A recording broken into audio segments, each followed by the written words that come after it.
Ladies and gentlemen, welcome in. I'm Robbie. I'm Jason. And welcome to the table. We are the Bards of the Board here for episode number 12? 13? I know, I had to look it up. It's somewhere 13. up there. I literally had to go back to YouTube to be like, what was the number of our last one? And it was 12. Because we did the list at 10, Dominion, and then the crew, and now we're here. So it's 13. Yeah. Lucky 13. 13. So very, very excited for this one. It is, of the games we've played, like when I think about crunchy, like, because it's a soft Euro. Is that how we described it? I would say so. Like, yeah, it's because of the worker placement aspect of it, but the strategy you have to do. It's not heavy, but it's the heaviest game we're going to talk about yet as a featured game, I think. Yeah. So it's definitely not in the party genre, but it is a classic. And I have been thinking about my cookie rating on this game specifically all day. And like I literally went and bought cookies I was between two, and I bought cookies for both to be like, and I was eating them and sitting there like, which feels more like it. So that's funny. Very, very excited. Yeah. Liz and I were talking earlier today because I full disclosure, I wish some games it's obvious from the beginning and I don't even got to think about it. And some I need to think about it. And so too often once we start talking, I start formulating in the back of my mind what it would be. And I hadn't thought about this one until today. And when you and I were here, when we were here playing this game, we talked a lot about it. I was like, I don't really know. So I needed, same way, I had to do some more contemplating today before the game, before we recorded this podcast to know what it is. And pretty set on what it is right now, but we'll find out then. Yeah, we'll see when the discussion goes. I think that's one of the beautiful parts about this, guys, is when you're talking about a game, there are games that we love to play. And when you enjoy playing them, just because I really enjoy playing the game doesn't mean that it's going to be a chocolate chip or a double doozy or something like that. When I think about it like holistically, and once again, we're never going to bring a game up as a main game that is just bad. There's going to be the first oatmeal raisin that occurs. And I don't know what it will end up being.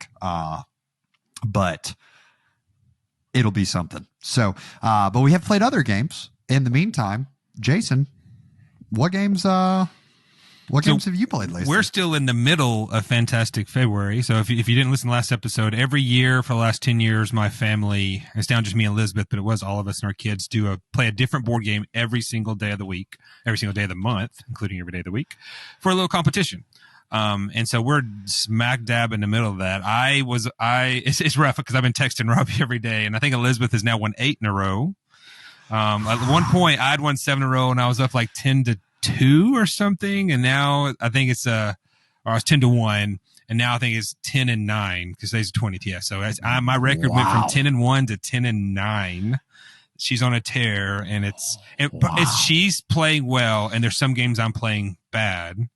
And then sometimes the die go your way. If you're good, like you or Elizabeth or even I'm saying arrogance, but we played enough that we're good gamers, and the die go your way, ain't nothing you can do about that. We played the Catan card game. This is not one of the games I'm talking about. We played the Catan card game, and like literally every die roll went her way. She had, I'm off tangent here, but I have to tell you this. We didn't talk about beforehand. So have you played the Catan card game, the 2-player Catan card game? You know what? That's going to be one of the games I'll talk about. Since I didn't mention the 2, let's talk about the Catan card game. So I give a lot of shade to Settlers of Catan. Catan. Yep. We've talked about before. It's an OG for a reason. It won the Spiel for a reason. It's actually a fantastic game for a newer gamer. There's just so many other better games that we like to play today. So, but Settlers is an all-time for a reason. But what we do love is this Catan card game is now called the Rivals of Catan. It's a 2-player only version of Settlers. And it actually it's really cool because it's only 2-player and you don't have a board, but you're playing cards, Catan card game. Okay. And you still start. So you start with 6, each of you start with 6 mines, basically gold, wheat, or sheep, wood, and brick. And they're numbered 1 through 6. And you roll the die. And if a 6 rolls, you get your brick. If your brick is on 6. But as the game goes and you build more settlements, you can build more mines, basically. You get more of those resource spots randomly, and there's also a card you can play to look through and pick the ones you want. So you get more ore or more sheep based on the numbers. And so based on what numbers you get and the die rolling, well, if I have, in Elizabeth's example, she had ore and wheat were both number 5. And you need ore and wheat to build cities. And that 5 kept getting rolled over and over and over. And so cities are worth 2 points, just like in the regular game. And before I knew it, she was like, boom. I was like, and I didn't realize it until I lost, right? Like I did not see the headlight. I did not see the lights coming. And I was getting angry because the die were just going your way. When the die are going your way, it is what it is, right? Our featured game, that could happen. But, and then for a while, I took momentum with the die rolls, and the 4s were hitting. And like the 4s, and Elizabeth was actually getting physically mad, like visibly mad, and I wasn't. And then finally she took it back, roll, boom, I win. I'm like, I didn't see that coming. And I was like, oh yeah, you have 5 cities. Of course you have already 10 points. And I was like, because you have those stupid ore and wheat. Anyway, I'm a little bitter about that game for sure. But for those who actually like Settlers of Catan, if you can find the Catan card game, I actually think the newer version is called Rivals of Catan, same thing, but it's only 2-player. And what it incorporates a lot of the expansion things because there's a Cities and Nights expansion. There's a few expansions of Settlers of Catan that we never got. And we learned later on a lot of the aspects of the Catan card game, a lot of the buildings you can build, because you can build churches and aqueducts and knights and all these things are from the expansions. We're like, oh, wow, that's really cool. Maybe if I played that expansion, I would have liked Settlers more. Catan card game is fantastic. We don't play we play. It's another one that if you pour it out, you're like, wow, this game's been played a lot, because you have 3 cards in your hand, which are your buildings or possible actions. And on your turn, I didn't explain the game. Your turn, you roll the die. There's an event die, and there's just a number die. The event die has different things. One could just be like, hey, everybody take a resource. One could be the most powerful knight gets to choose a resource, things like that. And then the other one's just a number die. And then you're building your buildings based on resources you have. Oh. And so it can be quicker because you're playing to 12. I think you're playing 12 points. Yeah, just like the regular game. But since it's only 2 people, the turns are pretty quick because you're rolling, doing resources. Okay, now it's my turn to roll, do resources. We played it a ton for a long time. This one, I beat Elizabeth. I mean, it was insane. Like she started keeping score. I won like 30 out of 40 games at one point in this 2-player game years ago. And so, the tides have turned for sure because she learned my strategy, which was to go fast and build your settlements really fast. Get your roads out there, get your settlements, and now you have more resource capability. So the Catan card game, super game. Still, I don't think I've seen Rivals of Catan at Target before, and probably $30 or something. So if you really like Settlers, because Settlers is not meant to be played at 2 players because there's so much open space. A 2-player version of Settlers of Catan is not that. There's no player interaction, and you're not really blocking each other, and it's purely dice roll. No strat, like it limits what strategy there is in Settlers. A 2-player one has almost none because it's okay. Where did I put my spots and hope the die go my way? Whereas a 3 or 4-player game, you're getting in your way, each other's way. So that was the first one. Have you? I think I asked that earlier already. Have you seen or ever played the Catan card game, Robbie? I've never played the card game. There's another like Catan spinoff. And I don't remember. It's like Catan the dice game. There is a Catan dice game. I've never played that, but I've seen it where you're rolling like 5 die. And there's still cards that get played, but I've never played that. Yeah. So I've not played the card game. And my question would be, because I know one of the big frustrations that like a lot of heavier gamers have with Catan is that one of the primary things that makes Catan good is player exchange of resources. And that's where the game also breaks down, is because when players decide to not exchange resources, it's like tough. So in the 2-player, like in Rivals, is there any exchange of resources, or do they just assume that that's not going to happen? So yes, but it's based on action cards you play. So you can play action cards that say, hey, take 2 of your opponent's resources and give them a resource. So there are little ones that let you do that. And there's also a unique function of the event die. If you have the most commerce, which certain things you put out. So you also can build a fleet that lets you trade wool at 2-1 or wood at 2-1. So which are cards you're playing. They have these little icons on there. And after a certain point, if you have enough icons and you have a city built, you get the trade token, I think it was called, essentially is an in-game point. But when a certain thing gets rolled on the die, you can just steal an opponent's resource. If you have a greater trade, if your commerce is greater and that gets rolled, I'm going to take your wheat. I know you're about to build a city, but I'm going to build my city now. So there's like, it's not intentionally take that, but the way the die roll go, it can be that way. A la the robber, because the robber lets you steal from people as well. So not the same thematic function, but the same basic function as that die roll lets you steal from someone else. So there's you can't just flat out trade with an opponent, but there are cards you can play. There are cards you can play to roll to burn somebody's building down, basically, but they can counter roll that if they have the right card. There's cards you can roll to get rid of a knight because the knight gives you powers. It's not just, to me, Settlers of Catan, while it teaches you the basics of some Euro gaming, it's just rolling die, putting out roads, rolling die, turning. It's very specific or very simple. Whereas the Catan card game, Rivals, throws in all this other stuff. Now, once you have played enough, you know all the cards, but you're learning, oh, wow, this card does this and this card does that. And you can pay more resources to card dive into the stack. Because at the end of the round, if you've spent cards, you draw back up to your 3. And other cards let you hold more cards. The Abbey and the Library let you hold more cards. So if you've built 3 buildings in your turn, you just get to draw 3 cards, and now you have 3 cards in your hand. You can spend resources to dive into the deck. Imagine in Wingspan being able to dive into a deck and finding the card that works, right? Yeah, totally different game there. That So anyway, would so be, that's it would be crazy. So that's Catan card game. I'm glad to talk about that. And the other game we'll talk about another time. So the second game I want to talk about is obviously the new hotness is Wormspan. Yeah. For our fans for our listeners who've listened and heard, there's a game called Wingspan that we all love around here, and then now they have a game that's not a sequel, but it's in the Wingspan universe called Wormspan, but it's about dragons. And so I played it twice now. Me, Elizabeth, and Ryder played it a couple weeks ago, and then Elizabeth and I played it with Dakota and Marissa 2 days ago on Sunday. And so Wormspan is very similar to Wingspan in that essentially you are enticing dragons. You're excavating caves. You have 3 rows. A la Wingspan has 3. You're instead of bringing birds into your habitat, you're excavating caves first, and then you're enticing dragons to come in. Still paying resources for those dragons. Cave actions are free. They don't cost resources, but to entice dragons, it costs kind of the standard resources. The biggest thing it changes for those who've played Wingspan, it takes out, there's no more of the dice tower where the die roll come in. And if you really need fish, but there's only wheat in there, you can get stuck in Wingspan. If you can't get your resources, the bird feeder's not going right. If the bird feeder stuck. Die rolls again, and you can fall behind other really good players if their resources are hitting. It's just the way it goes, right?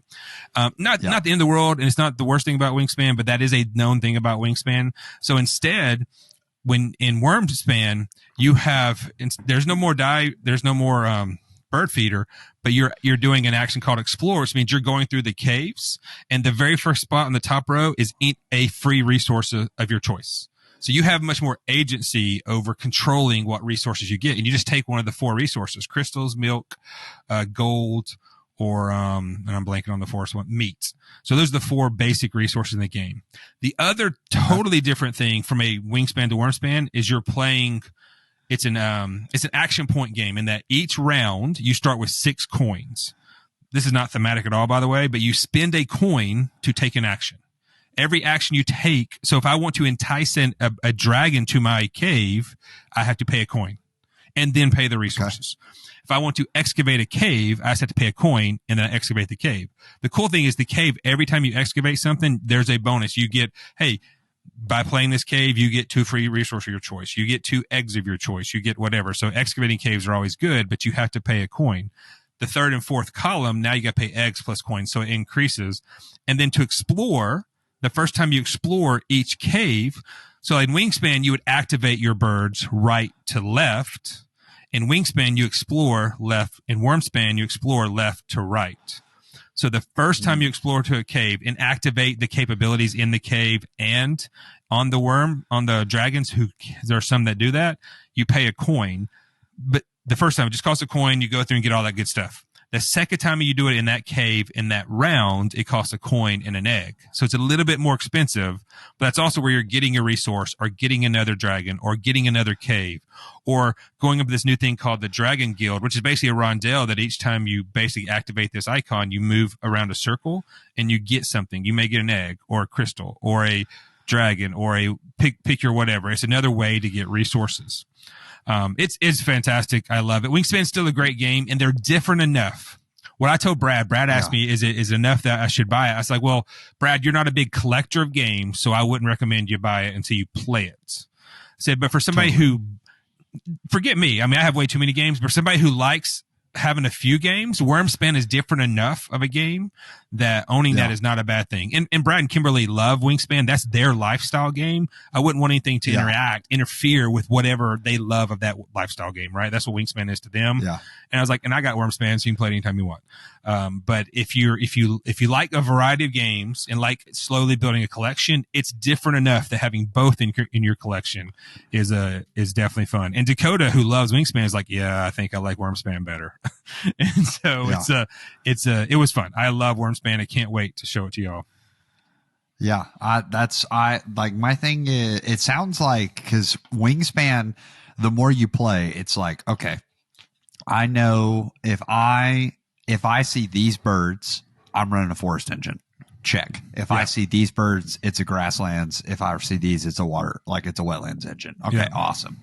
And then once you get the engine going, it's like, you talk about the dice roll going your way in the bird feeder. When I introduced Dakota to Wingspan and a couple other people when we played it in January, I got a bird that at the end of, like, in between or every round bird, which already they're low point birds, because if you get them early, they can carry you to do certain things.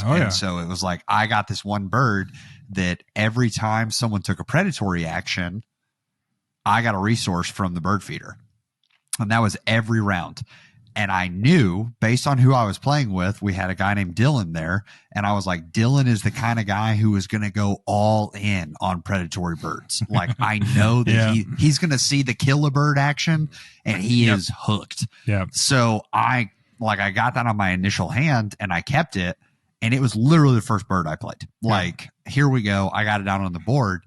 And so Josh and Dakota looked at me like, oh, yeah, we're just not going to play predatory birds. Check. Because that's going to make that card useless. Sure enough, Dylan and Rebecca both play predatory birds immediately. And so, because they were both hooked, like, I knew Dylan was going to keep one. And so they get it. And that kept me, like, Josh and Dakota, it didn't matter because dice rolls didn't have to go my way, because I was just getting free resources every time it went around. And so it was like, okay, I just need one fish this time, one fish the next time it comes around. Awesome. Check. I now get to, like, build a bird for free. Right. That's so simple. So yeah, what I like though about the engine building aspect, it sounds like in Wingspan, is once you get an engine built in Wingspan, 9 times out of 10, like, my tucking engine that I ran that game, starting on the third round, which is a little over halfway through the game, I just didn't do anything else. Yeah. I just ran that engine over and over and over again. And it sounds like you can't do that in Wormspan. Like, they want to kind of prevent it. Yeah. So at least at the cost of resources. Yeah, for sure. So far, and we haven't gone through every dragon, right? But in a lot of the dragons, there wasn't that ability to stagger that engine where one thing gives me cards. If you tuck a card, you get more cards. You tuck a card, you get more cards, the way they can do with that tuck game. In Wormspan, there's these dragons called hatchlings that are a lot of that engine, but we've seen them in all three areas, all three kind of caves, and they do different functions. Each of them has, if you cash something here, you get something. So it's much more caching. Yeah. And then the third time you cash, you get this big bonus one time. But, like, the most we've had, and we only played twice, but the most we've had tucked under a card was like 5 cards, because there's, like I said, and who knows, expansions may change that. We know that's the life of Wingspan too. The expansions make it much easier.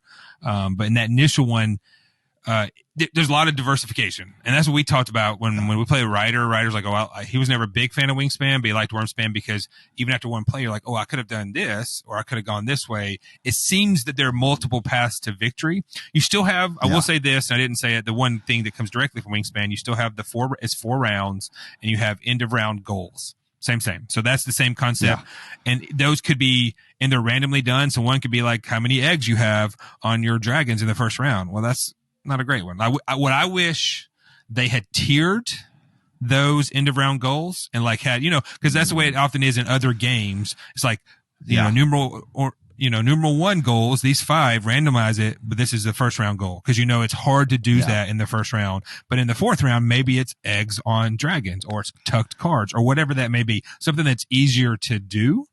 That's my own, when I think about Wingspan and Wormspan, if I had one feedback, it'd be like, I wish the end of round goals were tiered. So you only had this selection of ones for round 1, this selection for round 2, and so on to make it a little more gettable. Whereas like, I got 1 playful dragon, and that means I get 4 points in the first round because I played that 1 dragon. Whereas in the first round, where if the fourth round I said how many playful dragons you had out, I've had the whole game to try to do that. So anyway, it's a different enough. It's definitely heavier because there's so much more you can do between the Dragon Guild and between caves and dragons and how you activate your things. It's just enough more to make it. And even Jamie Stegmaier, the owner of Stonemeyer Games and developer of this game, Connie Vogelman designed it. Elizabeth Hargrave actually helped develop it as well. So Elizabeth, for those who are Wingspan fans, Elizabeth Hargrave had her hands directly in this game, helping out the developer or the designer. But it's just enough tick heavier. And they've all said it's a little heavier because there's just more stuff. And so you have to crunch more, right? Which of course I love crunchy games that I have to really think through everything I'm doing. And the only real luck that comes out is the cards that come out. Any card game that has a row you buy stuff, you have to live with the luck of those. And so that's, if there's any chance, it's okay. Dakota took that dragon I really wanted. More than once, I think at least once or twice. Dakota's like, no, because Marissa took the exact dragon he wanted. Okay, that's the life of the luck of the game. Someone took the dragon you wanted. So I've talked a lot about my 2 games. Sorry about that, but they're both lovable games in my house for different reasons. Yeah, for sure. All right, man. What you been playing lately? Yeah, so I've had one game night since our last episode, and it's been my wife is going on a trip tomorrow, and so life's just been a little crazy around here as well. And so our one game night we had was actually the Super Bowl, and we were like, none of our teams are really in it. I mean, Lindsay might have been the most invested in the actual Super Bowl just because she's a Taylor Swift fan. Like that is probably Fantastic. The best way to describe our connection as a crew to this. So we had people over for a game night, and the whole draw was playing Veiled Fate that we've talked about before. We talked about it last week or the week before.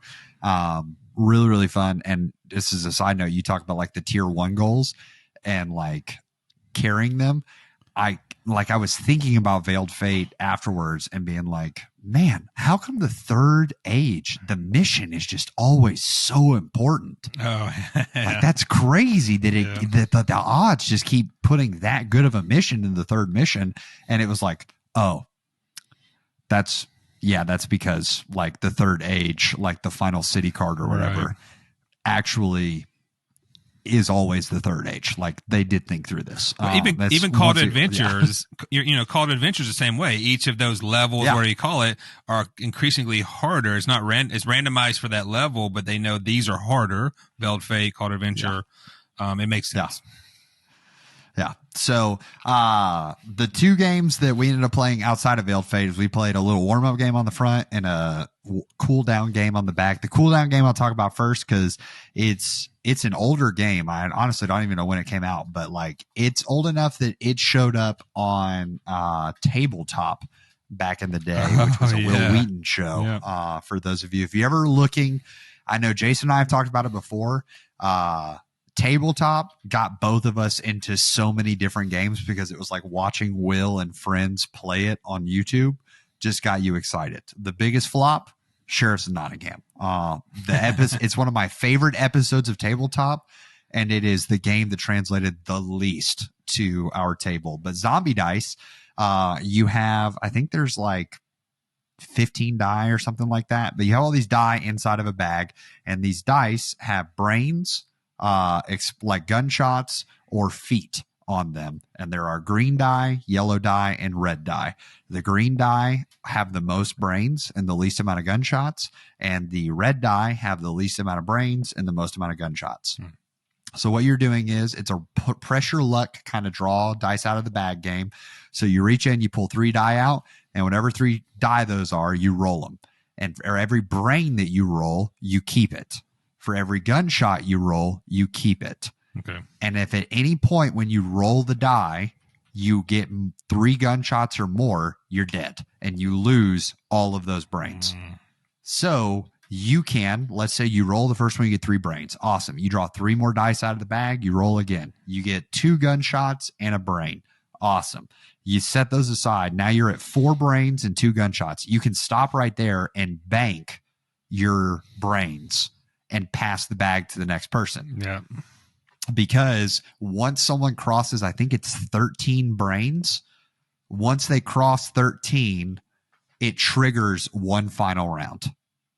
Like once they bank over 13, if that makes any sense. So ideally you'll stop at 12, and then on your next time, try to go on like a bit of a run, because you cannot like put the dice back in the bag until you have rolled all of them, kind of a deal. And obviously the reds have lower chances of brains, more chances of gunshots, things like that.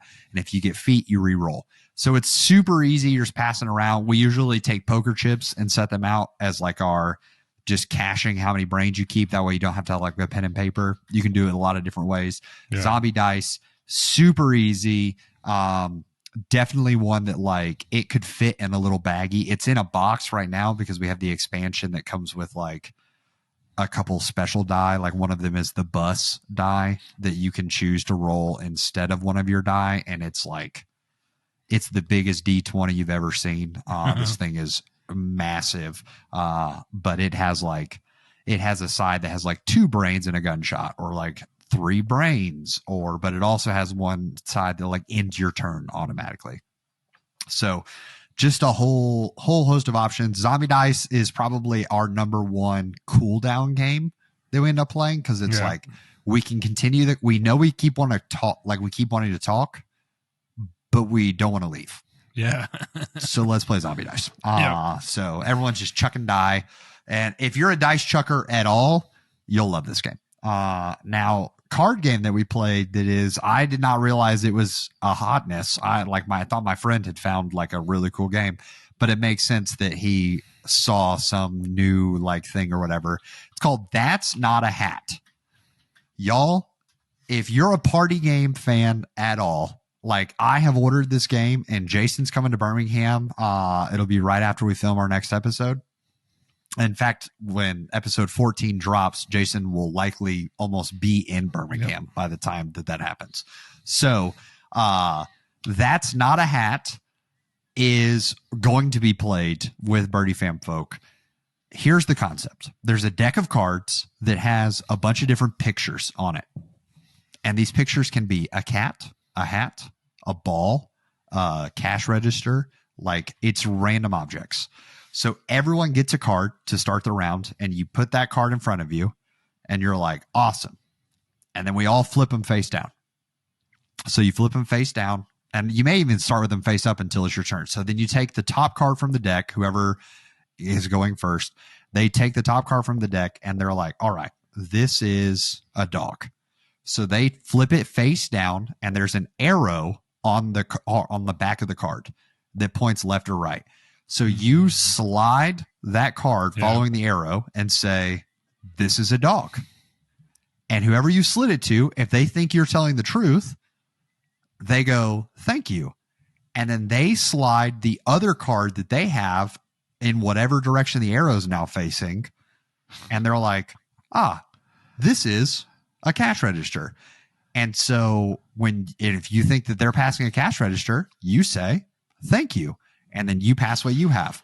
So you're trying to keep track of what's in front of you, but also what's being passed around the table. So you're trying to keep track of all of it, but the arrows all point in different directions. So you could like pass to Lindsay, like I could pass to Lindsay sitting right next to me, and she could immediately pass one back to me. And now I have to remember what I received that allowed me to pass to Lindsay. And if at any point you think that they're not telling you the correct thing, you just say, no, it's not. And you flip it over, and whoever is right or whoever's wrong, they get the card. First person to get 3 cards loses, and the game's over. Yeah. So it's a fun one that like there's not necessarily a winner, but like one of our favorite funny moments was someone literally, they had it was a bowl, and my friend Tyler passed his girlfriend and was like, or she passed to him and was like, this is a bowl. And he was like, no, it's not. This is a bowl. And then slid his like over to her, and she was like, no, it's not, and flipped it over, and sure enough, he had the bowl, kind of a deal. And it was like so wild story, but super fun. And it's definitely one, I don't even know what the player, like, I'm sure it probably says it caps out at like 5 or 6 people, but that's probably just to keep like the flow of it going, so that you're not just sitting here staring at other people on the side, like of the table, never getting a card. Super fun.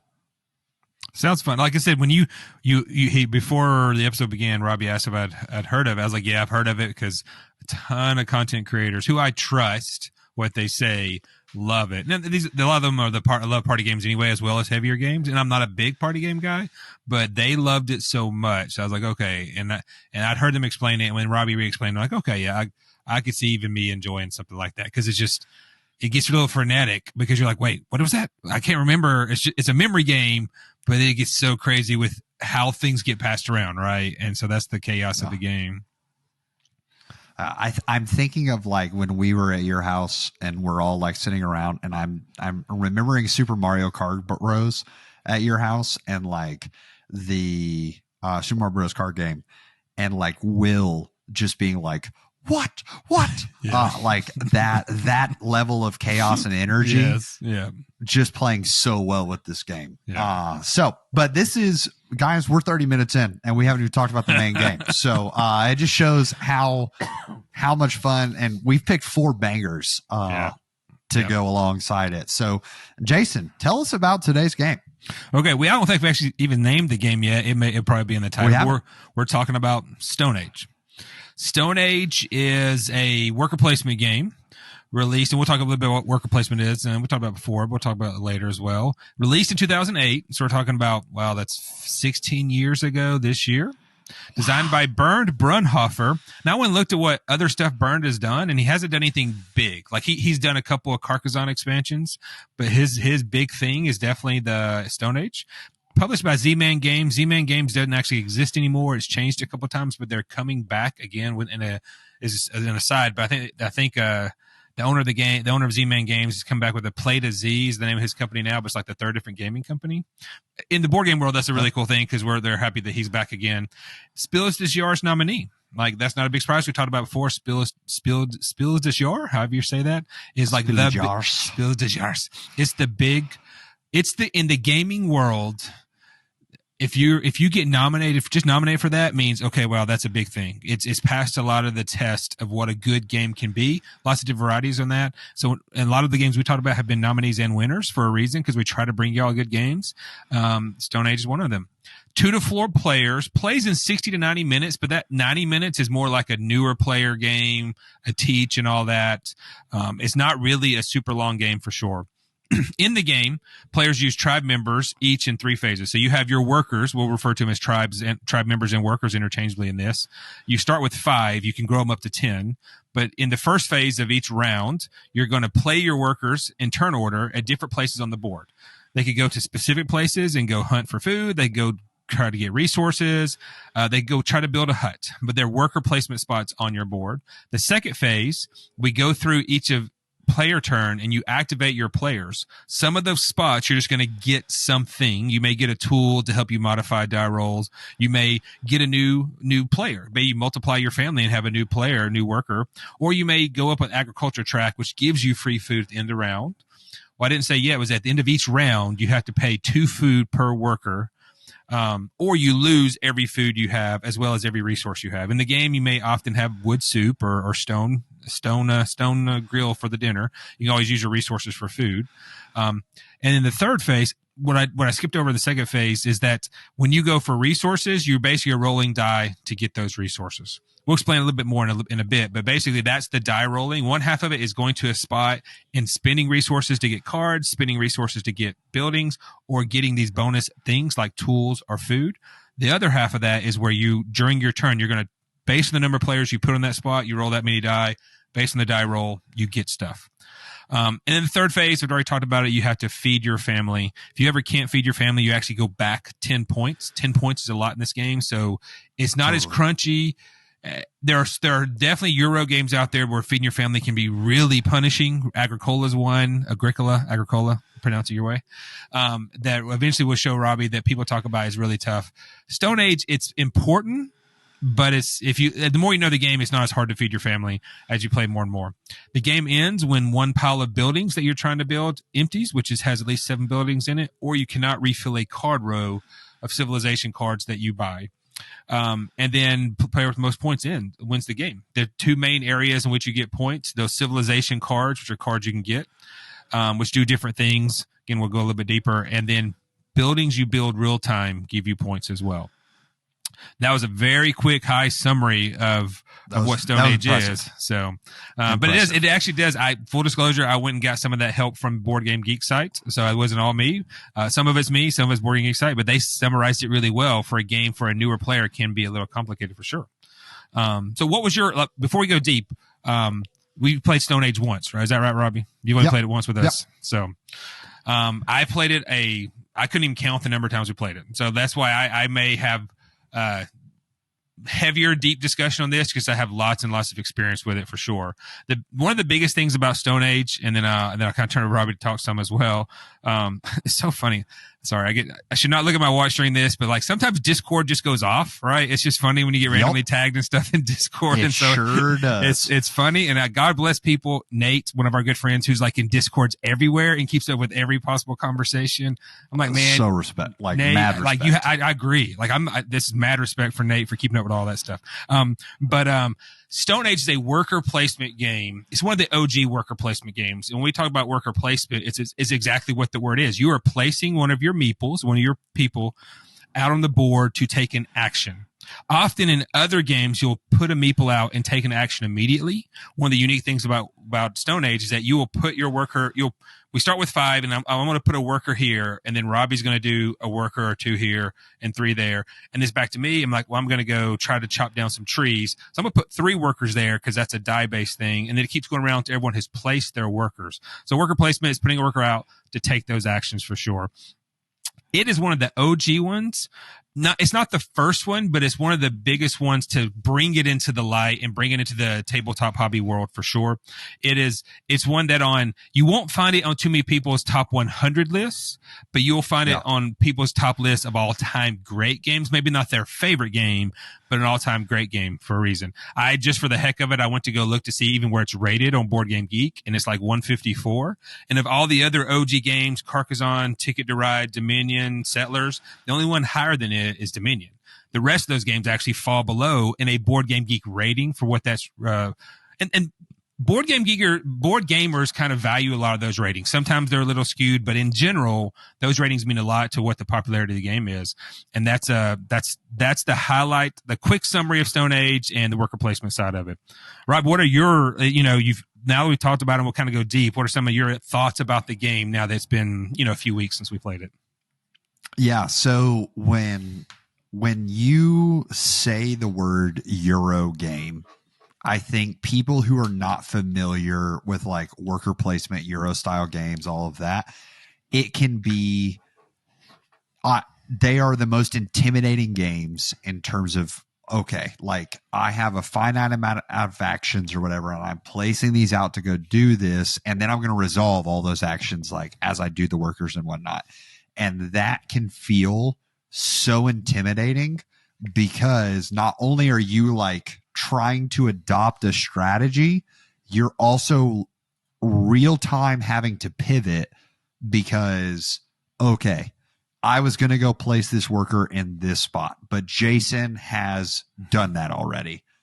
I did not anticipate that Jason was going to do that. So now I'm having to pivot in my head. Do I just want to do that next round and come back to that action? Or do I like formulate a whole new strategy right here that doesn't involve that one singular action? And it's like this Euros can be this very complex game of dominoes falling at all times, and you're trying to set up like 6 different strands all going. Now, people that love Euros, Jason is one of those guys, like when you dive, that is the crunchiness of a Euro is what draws people to the complexity of great modern example or great classic example for the people that love to try to deep dive into the strategy of Monopoly. Hunter Thomas, who's a friend of ours, like that is, he doesn't look at Monopoly as sheer dice roll in his mind. It kind of is, but there is obviously layers to it. Yeah. So Euro takes that complexity, but it's a style of game. So there are a ton of different Euros that exist out there. And so to me, like Lindsay, I think Lindsay really would love to be a Euro player because she like Champions of Midgard is a great example of, I think, a Euro that she plays and enjoys, but it's like it's a soft Euro as well in terms of like, you're getting troops and things like that. And like, there's still a lot of dice roll involved in Champions of Midgard. And there's a lot of dice roll involved in Stone Age as well. There is a lot of dice roll involved in this game. But I think if I were introducing someone to Euros, I don't know that there isn't a better game to do it than Stone Age. Yep. Go ahead. Yeah. Sorry. Go ahead.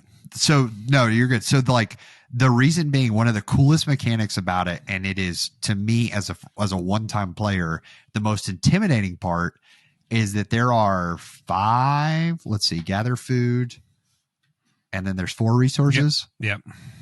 So there are 5 like large placement actions where you can just send basically your whole tribe to just go do this thing. And that can help the odds ever tilt in your favor. So you can make it so that like the odds of the die should work in my favor, but you can also be like, okay, this is too much trying to spread my stuff out, so I'm just going for wood this turn. I'm doing this. So I do like that it's like there's a small amount of actions that can be singular placed, and then it's just like shove the rest of the tribe. Like, you gotta do something. For sure. I like the way you described and kind of setting the table for this being a Euro game. Some people would argue because the dice roll is not, this is really a worker placement game that's a Euro game with a little bit of dice rolling. The dice rolling are integral, but they're not the end all be all of it, even though there's a lot of it, because you can play the game to help you out. I've played a lot of games of Stone Age. I've never played a game of Stone Age where at the end of the night, the person said, my die just stunk tonight. You're going to have some bad die roll, but it's just, I've never played a single one, and I played a lot that had someone just said, you know what, the dice just stunk tonight. I had no chance, right? Because because there's things you can do to change that. And, you know, when Robbie talks about Euro, like Wormspan is the perfect example of a Euro. It's a pure Euro. Like everything is out there. The only thing that changes is the luck of what dragons come out and what caves come out, because you have 2 rows of cards you're selecting from. Other than that, I see that. I know I can go down here in my cave and do this. But it's so much, hence me talking about being a heavier, like Wingspan is purely a midweight Euro. Wormspan is a mid to heavy Euro because there's so much more you have to crunch. And In Stone Age, it is that you can go deep, or you can just step back. And like you said, basically, in the end, in Stone Age, you need resources to get buildings or get civilization cards. That's it. I need to go to resource spots to get resources to then go buy buildings and buy civilization cards. Now, the other spots increase that, right? But as a basic gameplay, like we always try to boil down to what the easy of the gameplay is, I'm going to go get wood because that lets me get some civilization cards, or I'm going to get some wood this turn and maybe stone next turn because I really want a couple of huts that cost stone and huts. So for example, let's go deep on what that means. There are 5 stacks of huts, or based on how many players you are. The hut is basically, it's a little card, but it shows how many resources are required to buy it. It could just be 3 wood and you get, and they almost always are the cost. 3 wood could be 9 for the cost. For the cost, you could get 3 wood could be worth 9 points. So you would have your 3 wood, you'd go there, and when you go to phase 2 of go resolving everything, you turn in your wood. I have that card. It goes on my mini player board, but then I move up real time for the points. The civilization cards have 2 different possible scoring.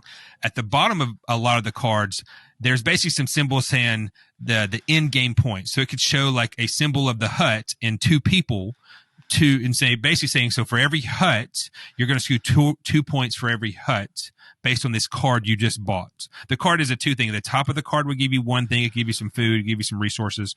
And the bottom of the card is in-game points. You could have one that's based on the number of workers you have. But that one individual civilization card could give you 2 points for every hut. But you could get 2 more of those cards that have like 2 or 3 on there. So now at the end of the game, you could have 6 points for every hut based on the civilization cards you got. Those civilization cards, depending where they are in the card row, cost 1 resource to 4 resources in the game. So and they all move down. So if the one that costs 4 resources is a little too expensive this round, if no one buys it, it's going to shuffle down and be cheaper the next round, and new cards will come out. Any resource can be spent for those, but that's in the end, your resources are buying your buildings. I call them huts, but they're actually buildings by the name of the game, or getting civilization cards. So it simplifies down to that. The cool thing is, I say cool thing, I think it's cool because it makes you start thinking that next level strategy is exactly what we had talked about, and that there's only so many spots you can go to. So for those 4 resource areas, wood, brick, stone, and gold, there's only 7 spots. So in a 4-player game, we all really want wood because it's a cheaper one. We all really want stone, or brick. And so you could possibly block somebody out of that spot. So it teaches you to have to go a little bit deeper in the strategy, but it's not like break your brain strategy the way Wormspan and Wingspan can, but it's just enough.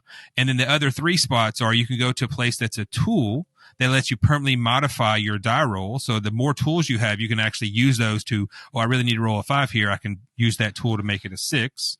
You can go to one spot that permanently gives you food at the end of each round. There's a track that goes from 0 to 10. So at the end of the round, I'm going to get 1 food. So now that's 1 less food I have to plan for.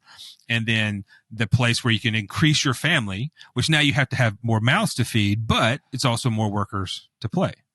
I love the fact that it is that introduction to the Euro style of worker placement, resources, do stuff, and just enough other strategy to think about, okay, do I go get a tool here? Like you played with us, and at the end of the game, and Robbie would say this, like he realized in this game, Elizabeth and I are well seasoned in Stone Age, like nothing. Like I don't even got to look at the rule book. We know that game so much.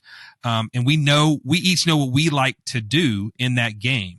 She goes for tools heavily. And I said at the beginning of the game, I said, Liv's going to go for tools. I never go for tools. It's just the strategy I have. And Liz and I were really close in that game. Like we had 2 totally different strategies to help the rest of the game. Cause in the end, you need resources, but we took 2 different paths to do that. And we ended up almost the same. I ended up winning that game, but Elizabeth was close because of our own strategy in there. And there's enough difference for a beginner to help you learn those things. Yeah. And it's definitely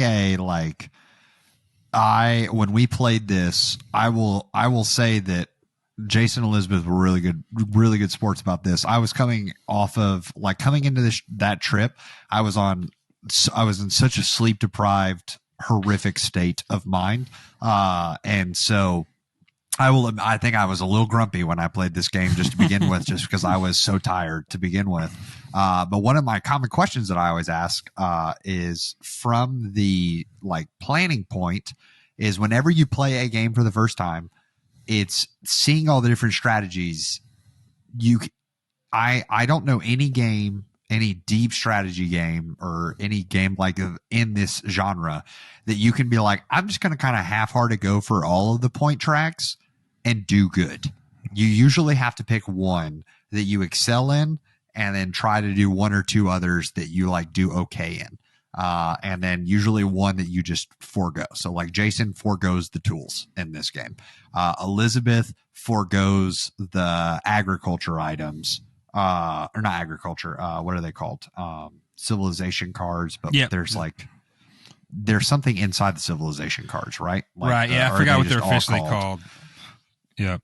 But there's basically like a host of different pictures than you're set collecting inside of the civilization cards. Yes. And so, like Elizabeth forgoes that. And so they like, it's a race of who's going to pull their strategy off best. And so I played this game and I asked like, what winning score, what are we looking for? And they were like, anything 50 to 60s, you're going to do pretty well. I was like, awesome. So then he even reads off all the like winning scores up to that point. And I was like, sick. And I landed beating all of them and was like, yeah. And I lost this game by like 25 points in the 50s because Jason and Elizabeth were like 87 and 88. I mean, I literally think it was like a 1 or 2 point game for y'all. And I was like, dang, I got decimated. I wonder what I did wrong because we'd played Terraforming Mars earlier that week and I just straight up did not do a third of the game. I think we played Terraforming my first full day I was there. Right? Yeah, I think so. Yeah. It was it was our first. I just straight up ignored a third of the game and I got decimated in that one too. That makes sense. And Stone Age, I was like, oh yeah, I think I'm playing well.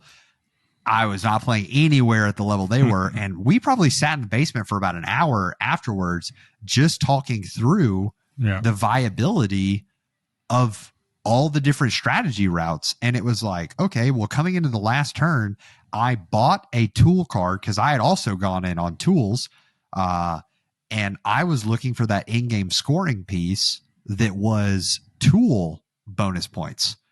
But I did not look over to my immediate right to see that Elizabeth had all of them. Yep. So finally one card pops up at the end and I was like, that's going to make all my points. So I grabbed that one. And then I also, on the last turn, just went and blocked the easiest like resource thing. And I just dropped my whole tribe there. Yep. So Jason couldn't go do that either. Yes. So unknowingly to me, I completely blocked both of them. On the last turn, I knowingly blocked Jason. I did not realize that Elizabeth was also as close as she was, that she had collected all these other multipliers already. So it's a very interesting world from that point. And like, I would say looking at the dice rolls, I think I had some of the best dice rolls out of the three of us that whole game, which is really cool, showcasing that dice rolling, while a heavy part of the game, because like Jason had a couple turns where he went to dice roll and got like once. Yeah. Like it was bad. Yeah. Worst possible dice rolls he could have gotten. Still came out with the win. I got the best dice rolls and didn't come out with a win. And it was like, because my strategy didn't play effectively. I went too deep in this. And that is the sign of a great game to me, that like you can take the strategy matters so much that even with the randomness of dice roll, it comes down to who executed their strategy best. Oh yeah, which is really clever. I agree, and that's what makes this such a good entry level game, because it's not all about the dice roll. So I'll piggyback on Robbie. So we basically told him, if you're in the 140s to 150s, you're doing really good. Like, because when we played with Brad and Kimberly, Brad won with 145. Well, Robbie's final score was 151. but I had 190 and Elizabeth had 188. Like Elizabeth and I are 2 points apart in this game doing two different strategies. And it's when I think back to it, like when we play with Christopher and Mandy, Elizabeth's brother and sister-in-law, who we play the most games with, Mandy always grows her family. So that's her path. And Christopher actually he's kind of a hut guy and kind of a card guy and kind of all over the place, right? I don't mean that in a bad way. He likes trying all the different stuff, but the three of us there's one singular thing. Now, if people are blocking my card game, then I'll pivot and go do other stuff. But yeah, so it's funny. You know, it was very funny that night. We're like, oh yeah, I actually got higher than I expected to get, talking about Robbie, and then get smoked. But we were on a mission that night. What we haven't really talked about yet, we keep talking about the die roll. So we'll try to explain the die roll as best we can.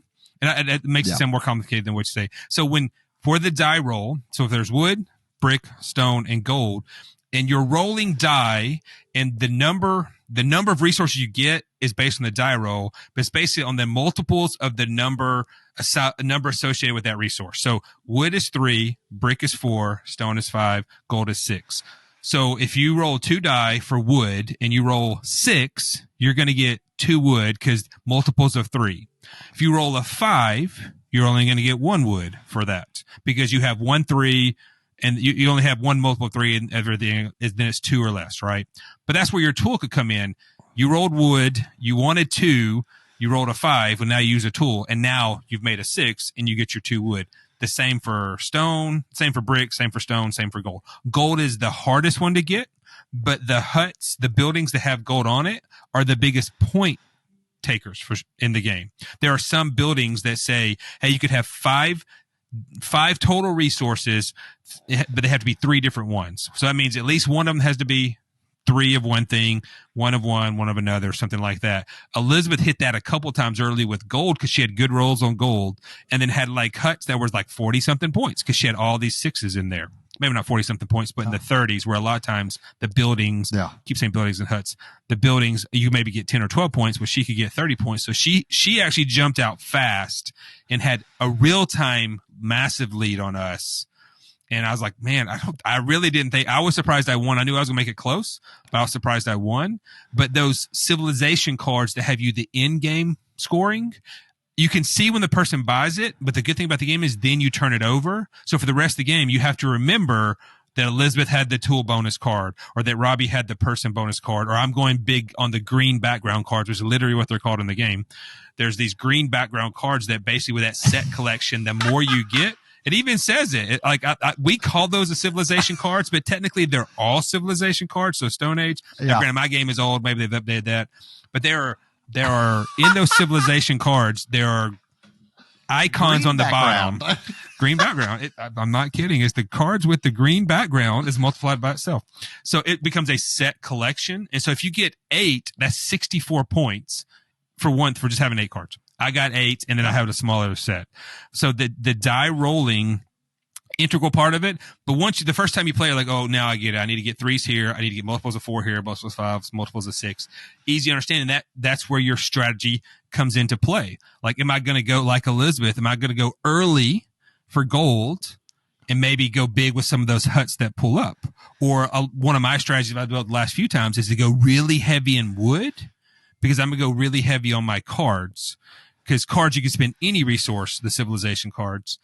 So I go really heavy in wood, just so I have a bunch of those. Or you go really heavy in food, and now you got food for a while, and now you don't even got to worry about food for a while, and you just take care of other things. I will say this, when we're talking about the die rolling, it does teach some player interaction, because you can absolutely block somebody as well, which comes into learning strategy and worker placement. There are a few spots, there are only one space that you're going to go to. Stone Age thankfully has 7, but if Robbie sticks all 7 of his players on one spot, now I was relying on getting that wood on my turn, but now he blocked the entire ability to get wood, so there's no way for me to get wood. So now you have not a take that thing, but very much a strategic play of stopping somebody from getting something they need. And if you get a bunch of wood, you can use it for good stuff as well. I like that it does that for that entry level game. You still have to go deeper strategy, and you can have some negative player reaction, not take that, but they are blocking what you're doing. Or they're taking a card you really wanted, or they're putting that out there. So I like teaching newer players having to learn that next level of strategy. Because it's like we said, this is the heaviest game we've talked about so far, and there are layers of strategy. Even though it comes down to resources to buy cards and the buildings, there's strategy and how well you can take those paths. Yeah. Because when I play Euros, I'm all about actions. Like, give me as many actions as possible, because then, especially if you know the game, having as many actions as possible is great, because you're not really going to often waste an action. You're going to move through. Like, as a great example, one of the ways that I explained this in Wingspan, you have 28 turns. Like, and when I realized, I have 28 turns, all I got to do is average 4 points a turn, and I'm going to have a triple digit game. That's phenomenal. So I'm taking that to like kind of guide how I'm taking actions. So in Euros, I try to do that. So I spent a lot of actions early to try to grow my tribe and grow my family to get the 10 workers. And I got there, but then it was like, I've got to feed them. So I was sending 2 to 3 workers every single round just to feed my family so that I didn't lose any points. And so like, I'm thinking through the last couple, like heavier, and once again, this is a lighter one, but like thinking through that kind of a world, like Dinosaur Island, I got in the world of like, nobody's going to die in my park. Like 100%, everybody stays alive. So I invested in security so heavy in the beginning. And then by the time I looked up, I was like, this game's over. Nobody's coming in. My park is safe, but I ain't got no dinos in it. And this game's over. Whoops. So it's definitely a learning curve, which is nice. But like I said, and it's, once you understand the concept, we're going to place these out here. And truly, I think the most complicated part of the game is the real, like, connecting the dots on, okay, I have 4 people at stone. I'm going to roll the die, and then I'm going to divide it by 5. Like, yep. that is the number of stone that I get. So the more people I put on there, the better chance I have of getting more stone. I even, like, at one point I was so spaced out during this game. I remember vividly having to ask Elizabeth, it doesn't make any sense to me. Why have you gone for gold like the last 3 turns? And Jason and Elizabeth looked at each other like, but for the huts, like that is obviously. And I was like, yeah. Okay. That makes sense. So there is a multitude of options available. Jason, if you're let's talk, you want to talk price and then dive into cookie ratings? Yeah, a couple things. I will point out the 2 things. One is this definitely plays better at 3 or 4 players, because at 2 players there's less blocking of each other, and it's good to learn. How about this? Playing at 2 is a good way to learn the game, but the deeper levels of strategy come out with 3 and 4, because whether you're playing a 2-player game or 4-player game, the same amount of spots are available. They didn't change it to make, only 5 spots available for 2-player. Maybe they did, but either way, it lets you learn the game better, if that makes sense. But then the game shines at 3 and 4 player, because there's more people out there, and it makes you have to go a little heavier with your strategy. And it made me, I can't get cosme civilization cards, or people keep going for wood, so now I got to pivot and go for brick. Can be frustrating, but I like the challenge of that. The other thing too is AP, analysis paralysis. Even for me, for the players I played with who deal with the AP, thankfully Stone Ages doesn't get a lot of that, because there's a lot of spots, but some of them have unlimited, like the places that have 7 people, you don't really think real hard. Okay, I need to get 3 bricks. So if I put at least 3 people there, okay, good. Whereas the other single spots, if they're gone, they're gone. Like you're not going to, and as you go, and like Robbie talked about, like you kind of, the more you play it, you have an idea what people are going to do, and that's not going to be there. And if that's there, oh great, the tool's open, let me get that tool. So AP is not a big issue with that. In my experience, even for newer players, it's not as much, because you just need, in the end, you need resources. So go roll for some resources. So the price. So here's where this is probably one of the most expensive games for certain. It's right now it's $57 on Amazon, which I acknowledge that's very expensive. But if you go to one of the board game online stores, Game Nerds, Miniature Market, Boardlandia, a lot of those, it's down in the $43 range, which I know is still expensive. But it's the replayability in my assessment is so high because each game can be different with how the civilization cards come out, how the building cards come out, how the other players, how they play their path, where they go to agriculture, where they go tools, where they go buildings. We've played this game so many times. They had an app for a short while. We played a ton. Then they quit supporting the app. The app got buggy. The app went away. We played this game a ton. So I'm going to turn it over to you to kind of give us your, not kind of, to actually give us your cookie rating, Robbie. Yeah, absolutely. So for me, this is one of like, I have a feeling this cookie rating is going to shake out similar to Dominion in terms of I was introduced to this game not in 2008. I was introduced to it in 2024. And so because of that, I've played a lot of games. I've played some really good Euros. And so I stand by that. I think it is introduction wise one of the best out there. And like, I think I could easily play this game again and score better than what I did even the time that I just played. Like, because thinking through like, oh yeah, I really did. Like, I think I finished the game with like 12 or 14 food or something like that. And it was like, yeah, there's way more food than I'm going to need. So therefore I know I wasted time going for that. But also if the dice roll doesn't go as well, it would be harder to score, kind of a deal. So I like the balance of that. To me, I am someone who can get too competitive at times. And I know that about myself. It is something I have to keep in check. In college, I remember reading like a strengths finder test, and they told me competition was a strength of mine. And I was like, that changes everything. Like thinking about changing it from this, I've been told my whole life I'm too competitive, like, don't be a sore loser, use competition as a strength, kind of a deal. So what I like about when I play board games and there are dice involved is that honestly, I feel like it can take some of the onus out of it for me and allow me to enjoy a game more, because while I can control a lot of elements, die just bring unpredictability in.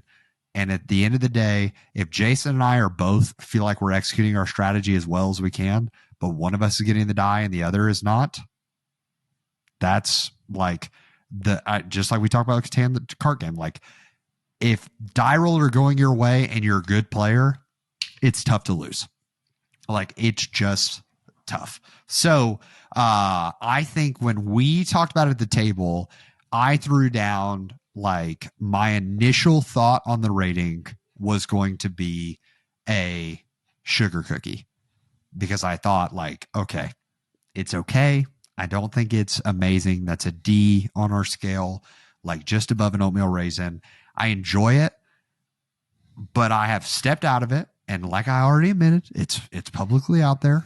I was not in a good sleep state during that. And so thinking about it, processing it again, it is a game that I think Lindsay would enjoy a lot.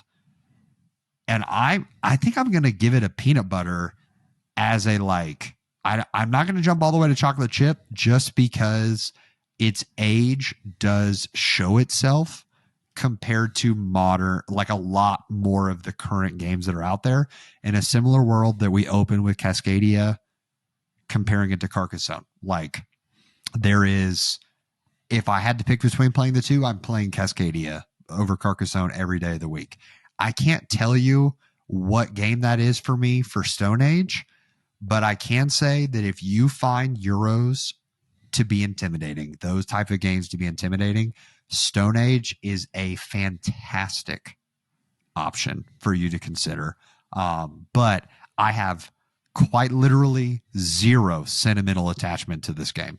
So that doesn't weigh in for me at all. Like I purely get to look at it in my mind from like I enjoy games, I play games, and I put it, I would say as someone who's played a lot of games and looked at a lot of games, a sugar or a peanut butter is spot on.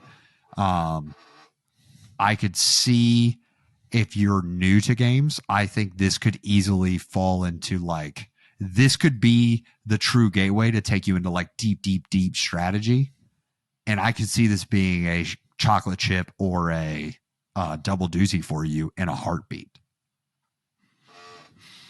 Yeah, I think I'm not surprised by that rating because, like I said, with time to think about it, you were definitely tired that night. I will say this, because afterwards, Robbie is right. We talked deep about it, and really, his strong critiques were all valid. And I was like, not hurt, but I was like, I never really thought about it that way for sure. And so even like we talked a long time, and we went back and forth on whether we were going to talk about this game for that very reason. Because I said, well, okay, I really want to do it. That's why I showed it to Robbie, because I really wanted to talk about Stone Age here, and then I changed my mind. Then we came back to it, and I'm glad we did for sure. A lot of what. So I'm a double doozy. I'm just going to throw it out there, but I'm going to explain why. All right, I won't build the suspense. One of the biggest reasons is because of that sentiment towards it. Stone Age came out in 2008.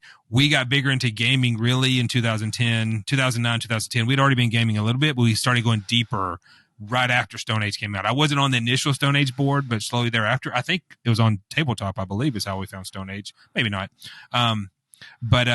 So we played it so much at the beginning because it came out shortly before we started our gaming life. And so many other folks we know who are that way still have that sentimental attachment to Stone Age. Christopher and Mandy, they still love Stone Age. When I posted a Fantastic February post about it, in there, Danielle, Elizabeth's middle sister, said, "Oh, I love one of my all-time favorite games." I was like, "Hey, great. Listen to the podcast. We're talking about it." But because it's part of her intro to the hobby, right? Intro to that hobby, Stone Age is one that it may have been our first worker placement game. Maybe Viticulture, one of those two we played. Viticulture, much heavier. But that introduction to it, the number of times we played it, I think of it as like comfort food. Like I don't even need to think about the rules. I can put it out really quick and I can just play through it and talk and have fun and mess around. The game plays fast enough. Like we talked about before, other worker placement games people who suffer from the analysis process, thinking through stuff, it can bog them down trying to minimize their actions to maximize their results, right? Stone Age, there's not a lot of min-maxing. It's like, I hope the min-max is I hope those die roll go my way. And so maybe I put 4 people there instead of 3 for that better chance of getting it. But you're not min-maxing other cards you're playing or other things you're doing. And like Robbie said, our podcast is for newer gamers and beginning gamers. So that's why, yes, there are other worker placement games. Elizabeth and I would never pull this out to play, but for newer gamers, I showed it to Brad, had it ready to show to Dakota and Marissa, but they wanted to do Wormspan. Any other newer players, I'm pulling this out in a heartbeat with no hesitation, no trepidation. It's enough strategy that they can handle it, but it introduces to that. And from that perspective, and because of that sentimentality of all the times I've played it and how much we love it, it's definitely a double doozy for me. Because like Robbie said, that brand new players, it's a good way to get into that world for sure. And then move on to those heavier games like Viticulture, worker placement, like Dune Imperium, which is, one of my all-time favorite games. Still got to show that to you. There are other ones that have lots of other levels of strategy and that you really have to crunch through on those. Stone Age is that introduction to it. So if you're a newer gamer, this is great. If you're a heavier gamer who's listening to us, maybe try it if a friend has it, but it may not be there for you because you've been gaming long enough. But if you're brand new to the hobby, I think it's a good recommendation for sure. Yeah. I said, I completely agree on if I've not played 100, 200 plus games at this point in my life, I could easily see it. Even without the nostalgia or like the emotion, the sentimental attachment to it, I could easily see it being up there for me. Great example. One game that we may end up talking about one day is Small World. And Small World is so rudimentary at what it is, but like it would be hard for me to give it anything but a double doozy because it holds such a special place in my heart for what it is. Mm-hmm. And so I learned it so early on. I've played it way more than I've ever played Risk or anything like that. So I can see that world a lot. Very excited. Let us know in the comments if you're watching this on YouTube, or send us remarks on social media over on Instagram with Bards of the Board. Let us know what you guys think about this game if you played it before. Jason, I wanted to talk about reviews for a second because we've gotten quite a bit more since our last episode. We are at 26 reviews, so we're over the halfway mark on Spotify. Y'all, if you're listening on Spotify, even if you're watching on YouTube and you can head over to Spotify. It's so simple, so easy to give us reviews. Look us up. You can give us whatever stars you want. If you want to give us 5, we appreciate it, but it just helps us get in front of other people. We have 2 copies of Quacks of Quedlinburg that we're going to be giving away. But one thing I do appreciate about Apple Podcasts is you can leave a note with it. We have 21, so Spotify's winning the race by 5 right now to unlock the first giveaway.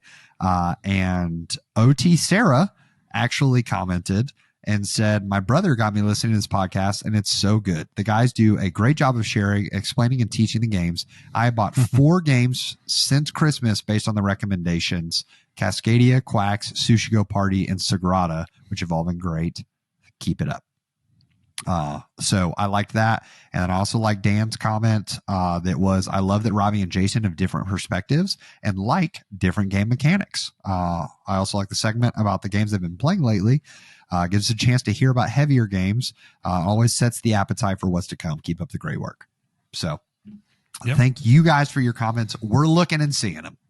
Yeah, I don't know if you saw when we talked about the crew, a couple of different people talked about Up and Down the River and how it's called different names for their games. So they're deck of cards. I don't play a lot of those games, but there's a ton of fantastic games you can play with a standard deck of cards. And it was fun to see a few folks comment, wow, our family's played that game forever, but we call it this.